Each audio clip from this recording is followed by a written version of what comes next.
God's verse in Luke 18:9 says, "Which are you, which am I, the Pharisee or the tax collector? Whose prayer is pleasing to God?" Pride versus humility is probably the message of this parable. We know that pride is one of the 7 deadlies, but this Pharisee didn't seem to get that. He stood there telling God how wonderful he was, how many good deeds he had done, and best of all, how much better he was than everyone else. Somehow, I don't think that God was impressed. The tax collector knew that he was considered a sinner, especially in the eyes of other Jews because he was working for the Romans.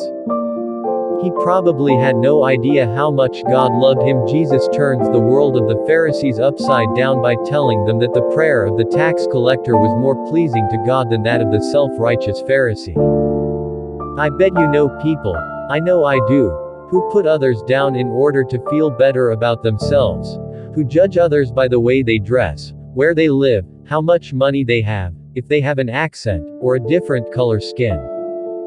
God is the only one who has the right to judge, for he alone knows what is in people's hearts. This Pharisee only sees the externals, and also judges himself by his show of goodness rather than goodness of spirit. The tax collector only wants God's mercy, not approval. He recognizes his failings and doesn't even dare to ask for forgiveness, only mercy. What do we seek when we pray?